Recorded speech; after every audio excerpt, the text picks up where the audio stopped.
গা ছমছম ভূতের গল্প শোনাবো আজ। প্রখ্যাত লেখক ষষ্ঠীপদ চট্টোপাধ্যায় লেখা গল্প রামগড়ের রাত। গল্প পাঠে এবং চরিত্র চিত্রণে আমি মৌসুমী। সে বছর শীত এমন জাঁকিয়ে পড়েছিল যে শাল সোয়েটারেও সুবিধে হচ্ছিল না। আমার বয়স তখন 24 কি 25, সবে সরকারি চাকরিতে জয়েন করেছি, ফলে হাতে টাকা পয়সাও ছিল। হঠাৎই এক বন্ধুর কথা শুনে রাজারাপ্পায় ছিন্নমস্তা দেবী এবং দামোদর ও ভৈরবী নদীর সঙ্গমস্থল দেখতে যাবার খুব ইচ্ছে হলো। বাড়িতে বাবা, মা, অন্যান্য আত্মীয় স্বজনরা সবাই বারণ করলেন ওই সময় না যাওয়ার জন্য, কারণ এখানেই যখন এত শীত, তখন ওদেশে না জানি শীত কত প্রবল হবে। আমি কিন্তু কারো কথায় কর্ণপাত করলাম না। দু একজন বন্ধুকে সঙ্গে যাওয়ার কথা বলতেই তারা বলল, পাগল নাকি। অবশেষে কাউকে না পেয়ে আমি নিজেই রাঁচি এক্সপ্রেসে আমার নিজের জন্য একটা টিকিট কেটে নিলাম। রাজারাপ্পা যেতে হলে রামগড় হয়েই যেতে হয়, তাই কেউ কেউ হাজারিবাগ দিয়েও যাওয়া পছন্দ করেন। আমি রাঁচির পথই বেছে নিলাম। যাই হোক, আমি রাঁচিতে নেমে দুদিন থেকে শহরটা একটু ঘুরে বেরিয়ে নিলাম। এরপর একদিন সকালের বাসে রওনা হলাম রামগড়ের দিকে। রামগড় থেকে রাজারাপ্পা দেখার সুবিধে খুব। রাজারাপ্পা দেখা হলে হাজারিবাগ দিয়ে ফিরব, এটাই আমার বাসনা। রাঁচি বা রামগড় তখন বিহার প্রদেশের মধ্যে ছিল। তা সেই প্রচণ্ড শীতের মুখে এসে বুঝতে পারলাম কাজটা খুব একটা ভালো করিনি। আর 1 মাস বাদে এলে এমন ভয়ঙ্কর হাড় কাঁপানো ঠান্ডার কবলে পড়তে হতো না। তবুও বয়স তখন খুবই কম, একেবারেই উঠতি যৌবন, তাই অত শীতে কাবু হয়েও একেবারেই হার মানিনি। রামগড়ের যখন বাস থেকে নামলাম, বেলা তখন প্রায় 12টা। রামগড় তখন এখনকার মতো এত জমে ওঠেনি। খুব নিম্নমানের এমন একটি কি দুটি হোটেল ছিল যেখানে রাত্রিবাস করা যায়, কিন্তু দুর্ভাগ্য এই নিম্নমানের ওই হোটেল দুটির কোনোটিতেই জায়গা পাওয়া গেল না। আর রাজরাপ্পায় যে যাব, সেখানে তো থাকার কোনো ব্যবস্থাই নেই। সন্ধ্যের পর একেবারেই শুনশান হয়ে যায় জায়গাটা। মন্দিরের পূজারী, দোকানদার ও পশারিরা বেলা গড়াতেই সবাই উধাও হয়ে যায় সেখান থেকে। তাই কি যে করি যখন ভাবছি, তখনই এক মধ্যবয়সী ভদ্রমহিলা কিছু কেনাকাটা করে ফিরছিলেন। আমায় দেখে বললেন, আপনি কি ঘর খুঁজছেন? বললাম, হ্যাঁ, আমার একখানা ঘর আছে, আমি আপনাকে ভাড়া দিতে পারি। কজন আছেন আপনারা? আমি একাই। ভদ্রমহিলাকে দেখে মনে হলো বেশ জাঁদরেল গোছের। বললেন, ও মা, একা কেউ বেড়াতে আসে? বলি, চোর ছ্যাঁচোর নও তো? আমি বললাম, কেন, আমায় দেখে কি সেই রকম বলে মনে হচ্ছে? মুখ দেখে কি মানুষ চেনা যায়? কে যে কি ধান্দায় আসে তা কে জানে। যাই হোক, সচরাচর কাউকে ঘর ভাড়া আমি দিই না। তা তোমার অল্প বয়স দেখেই ঘর দিচ্ছি, না হলে এখন তুমি যাবেই বা কোথায়? আমার এই ঘরের ভাড়া 40 টাকা। তুমি একা যখন 25 টাকাই দিও। ভদ্রমহিলা প্রথমে আপনি পরে তুমিতে এলেন, ভালোই লাগলো। বললাম, 25 টাকাই দিতে আমি রাজি। চলুন তাহলে আপনার ওখানে যাই। আমি ভদ্রমহিলার সঙ্গে এলাম। বাস রাস্তার বাঁদিকে একটা গলির মধ্যে 2-3টে বাড়ির পরই ওনার ছোট্ট দোতলা বাড়ি। নিচের তলায় উনি নিজে থাকেন, ওপর তলাটা ভালো লোকজন দেখলে মৌকা পেলে ভাড়া দেন। নিচে ওপরে দুদিকেই জল, কল, বাথরুমের ব্যবস্থা ভালো। ভদ্রমহিলা ওপরে উঠে আমাকে দাঁড়াতে বলে 2-5 মিনিটের মধ্যেই ঘরটাকে পরিষ্কার করে ফেললেন। তারপর বললেন, 2টো কম্বল আছে, যদি লেপের দরকার হয় তো বলো, কোথাও থেকে আনিয়ে দেব। কদিন থাকবে শুনি? আজ তো আছি, কাল রাজারাপ্পা দেখে পরশু ধানবাদ অথবা হাজারিবাগে চলে যাব। কেন, সেখানে আবার কি কাজ আছে? কিছুই নেই, ওখান থেকে ট্রেন ধরে বাড়ি চলে যাব। ভদ্রমহিলা আমাকে ঘর খুলে দিয়ে বিদায় নিলেন। তারপর নিচের থেকে হেঁকে বললেন, চান টান হয়নি নিশ্চয়ই? যদি গরম জল লাগে তো বলো, আমি ব্যবস্থা করে দেব। তাহলে খুব ভালো হয়, না হলে এই শীতে চান করা অসম্ভব।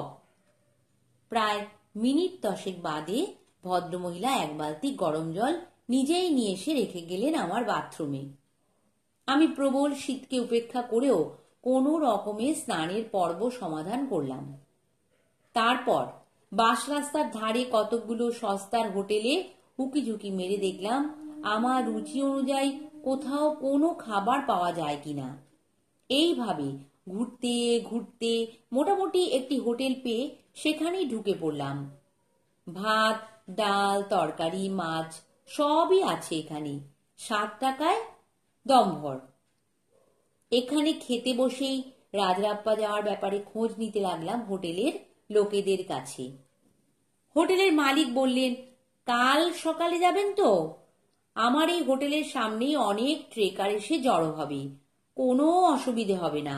রাজরাপ্পা খুব ভালো জায়গা, যান ঘুরে আসুন। তারপর জিজ্ঞেস করলেন, এখানে উঠেছেন কোথায়? আমি ওই ভদ্রমহিলার বাড়ির কথা বললাম।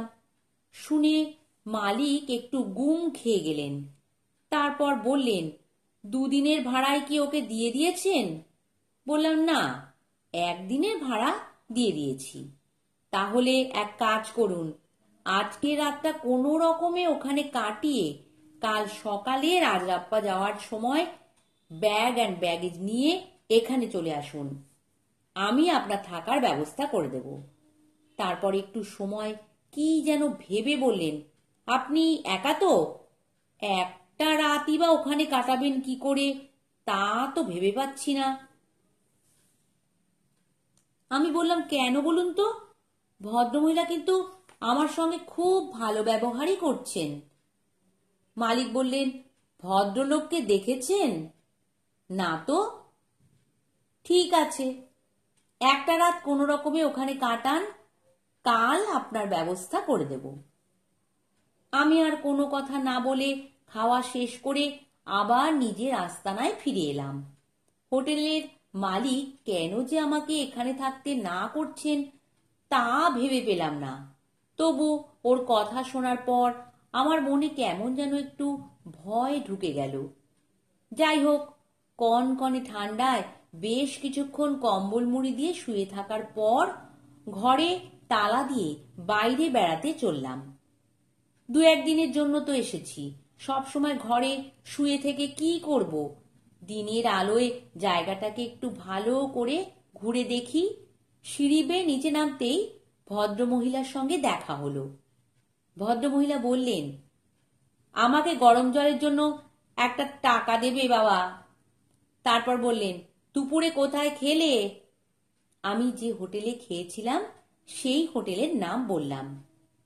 ভদ্রমহিলা নাক মুখ সিটকে বললেন, চারদিকে এত খাবার হোটেল, শেষকালে থেকে থেকে ওইখানে গেলে খেতে? খুব বাজে স্বভাব লোকটার, সব সময় আমার বাড়ির বদনাম করে। যাই হোক, রাতে আর কোথাও যেন যেও না, 2টো ডাল রুটি আমিই করে দেব, এর বেশি অন্য কিছু তো বাইরেও পাবেও না। তাছাড়া সন্ধে হতে না হতেই লোকজন কমে গেলে সব বন্ধ হয়ে যায় এখানকার।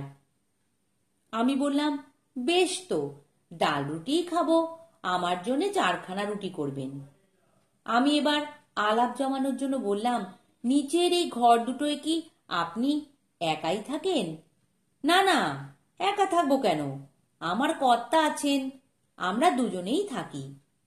কই, তাকে তো দেখছি না। উনি একটু দরকারি কাজে রাঁচি গেছেন, ফিরতে রাত হবে।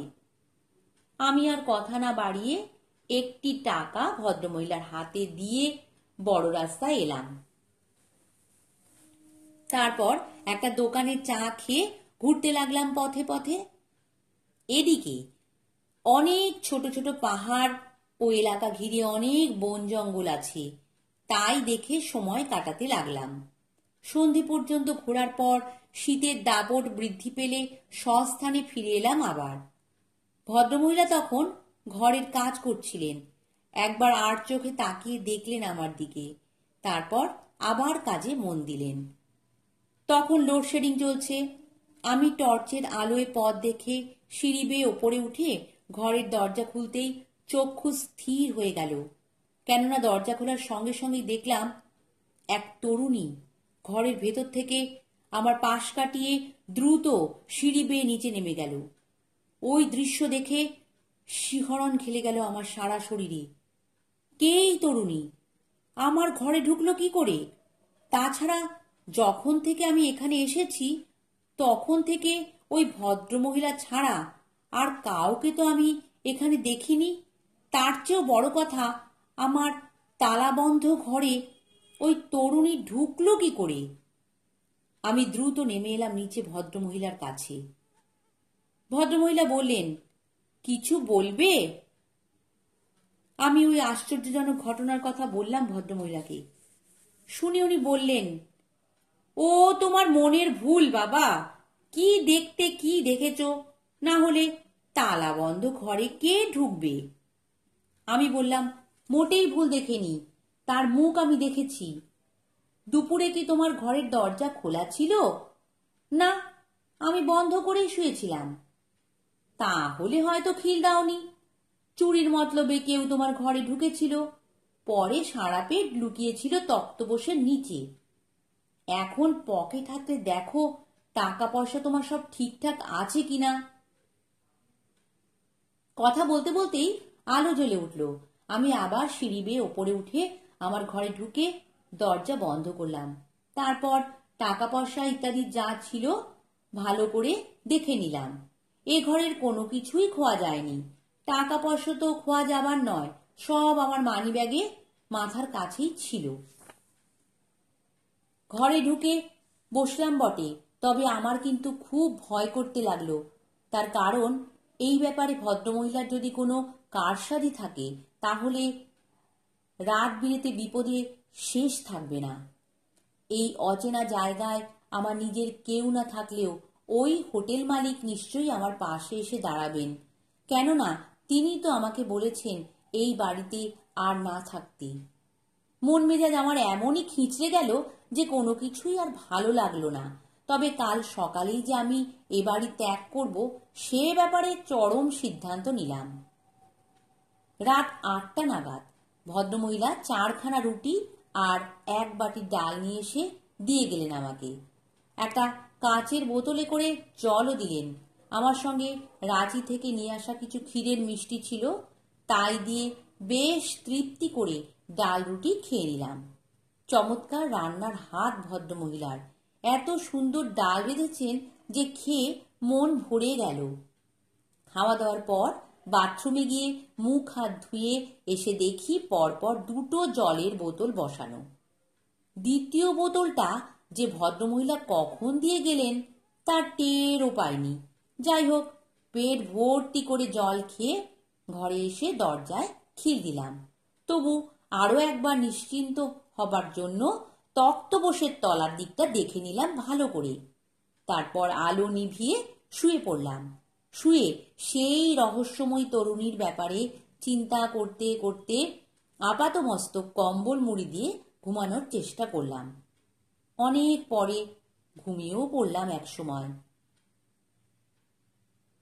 প্রায় মধ্যরাতে হাড় হিম করা ঠান্ডায় সারা শরীর কেঁপে উঠল আমার। এত শীত যে বলতে গেলে ধনুকের মতো বেঁকে গেলাম প্রায়। তখনই অনুভব করলাম আমার গায়ে চাপা দেওয়া দুটো কম্বলের একটাও নেই। আশ্চর্য, এমন তো হবার কথা নয়। আমি টর্চ জেলে কম্বল নিতে গিয়ে দেখি সে দুটো আগে যেমন রাখা ছিল তেমনই পাট করা অবস্থায় একইভাবে পায়ের কাছে রাখা আছে। আমার যে তখন কি অবস্থা তা আমি কাউকেই বলে বোঝাতে পারবো না। কম্বল গা থেকে খুলে গেলে পায়ের দিকে এলোমেলোভাবে পড়ে থাকতে পারে, কিন্তু এমন পরিপাটিভাবে দুটো কম্বল পায়ের কাছে ভাঁজ করে রাখলো কে ভেবে কোনো কুল পেলাম না। তবে স্থির করলাম আর আলো নিভিয়ে নয়, এবার আলো জেলেই শুয়ে থাকবো সারা রাত। কিন্তু ভাবি এক হয় আর এক। একটু পরেই লোডশেডিং হয়ে আবিল অন্ধকারে ঢেকে গেল চারদিক। আমি আবার কম্বল মুড়ি দিয়ে শুয়ে পড়লাম। দুশ্চিন্তার ঘোর কাটলে ঘুমিয়েও পড়লাম আবার। ঘুমের ঘোরে পাশ ফিরতে গিয়ে হঠাৎই মনে হলো আর একজন কে যেন শুয়ে আছে আমার পাশে। আতঙ্কে ভয়ে নীল হয়ে গেলাম আমি। এই মুহূর্তে কি যে করব তা ভেবে পেলাম না। সন্দেহ ভঞ্জনের জন্য বাঁ হাতের কনুই দিয়ে একটু ঠেলা দিতেই মেয়ে গলায় বিরক্তিকর শব্দ শুনতে পেলাম, আমি কোনো রকম সাড়া শব্দ না করে পা টিপে টিপে দরজার কাছে এসে খিল খুলে বাইরে বেরিয়েই দরজায় শিকল দিলাম। রামগড়ের সেই ভয়ঙ্কর শীত ও তার সঙ্গে অন্য আতঙ্কে আমার শিরদাঁড়া দিয়ে যেন হিম স্রোত বইতে লাগলো। আমি দ্রুত সিঁড়ি দিয়ে নেমে চলে এলাম বড় রাস্তায়। ভাগ্য ভালো যে একটু পরেই লোডশেডিং দূর হলো। বড় রাস্তার ধারে এক জায়গায় কয়েকজন ট্রাক ড্রাইভার গাড়ির টায়ার পুড়িয়ে আগুন করে খোশ মেজাজে নিজেদের মধ্যে গল্প করছিল। আমি তাদের দলেই ভিড়ে গেলাম। এই ড্রাইভারদের সবাই সর্দারজি হলেও ওদের মধ্যে দুই একজন বিহারি ক্লিনারও ছিল। তারা এমন অসময় আমাকে এইভাবে দেখে জানতে চাইল এই রাত দুপুরে আমার কোনো বিপদ হয়েছে কিনা। আমি তখন আমার সব কথা খুলে বললাম ওদের। আমার কথা শুনে ওদের একজন বলল, ওই বাড়িটার ব্যাপারে এইরকম সব কথা এর আগেও শুনেছি, তবে সরাসরি এমন অভিজ্ঞতার কথা এই প্রথম শুনলাম। এরপর ওরা আমাকে বাইরে খোলা জায়গায় না থাকতে বলে ওদের একটা লরিতেই ড্রাইভারের সিটে বসতে বলল। আমার ঘুম তখন মাথায় উঠে গেছে। ওই ড্রাইভারের সিটে বসেই কোনো রকমে রাত কাটালাম। দেখতে দেখতে ভোর হলো। ড্রাইভাররাই ভালোবেসে এক কাপ চা খাওয়ালো আমাকে। তারপর দিনের আলো ফুটে উঠলে আমি আবার বাসায় ফিরে গিয়ে ভয় ভয় দরজার শিকল খুলে ভেতরে ঢুকলাম। তারপর আমার ব্যাগ গুছিয়ে ভদ্রমহিলা জেগে ওঠার আগেই চলে এলাম রাজরাপ্পার ট্রেকার স্ট্যান্ডে। এই রামগড়ের আরও এক রাতও নয়। রাজরাপ্পা থেকে বেলাবেলি ফিরে রাঁচি অথবা হাজারিবাগ যেদিকের বাস আগে পাবো সেদিকেই চলে যাব। স্ট্যান্ডে যাওয়া মাত্রই ট্রেকার পেলাম। সেখানেই দুই একজন সহযাত্রীর সঙ্গে কথা বলে ওই বাড়ির ব্যাপারে জানতে পারলাম। বাড়ির মালিকের নাম রতনলাল সাউ। ওনার দুই স্ত্রী, এখন যিনি আছেন তিনি প্রথমা। দ্বিতীয় স্ত্রী খুবই অল্প বয়সী। স্বাভাবিকভাবেই দুই সতীনের মধ্যে বনিবনা হতো না। তাই একদিন মনের দুঃখে দ্বিতীয়া গলায় ফাঁস লাগিয়ে আত্মহত্যা করেন। পরে পুলিশি তদন্তে জানা যায় এটি আত্মহত্যা নয়, হত্যা। রতনলাল ও প্রথমা স্ত্রী অর্থাৎ বর্তমানের এই ভদ্রমহিলাকে পুলিশ ধরে নিয়ে যায়। এখনকার এই ভদ্রমহিলা তার ভাইয়ের সাহায্যে টাকার জোরে বেরিয়ে এলেও রতনলালের কারাবাস হয়। তিনি এখনো জেলে। এই ঘটনার পর 5টি বছর কেটে গেলেও সেই তরুণীর অতৃপ্ত আত্মা এখনো মাঝে মাঝে তার অস্তিত্বের প্রকাশ ঘটায়। অচেনা কোনো লোক না জেনে ওই বাড়িতে রাত কাটালে তাদের অনেকেরই নাকি অনেক ভয়াবহ অভিজ্ঞতা হয়েছে। গত রাতে আমারও ঠিক যেমনটি হলো। নমস্কার। গল্প পাঠ ভালো লাগলে চ্যানেলটি সাবস্ক্রাইব করতে ভুলো না কিন্তু। আর শেয়ার করো, লাইক, কমেন্টও করো।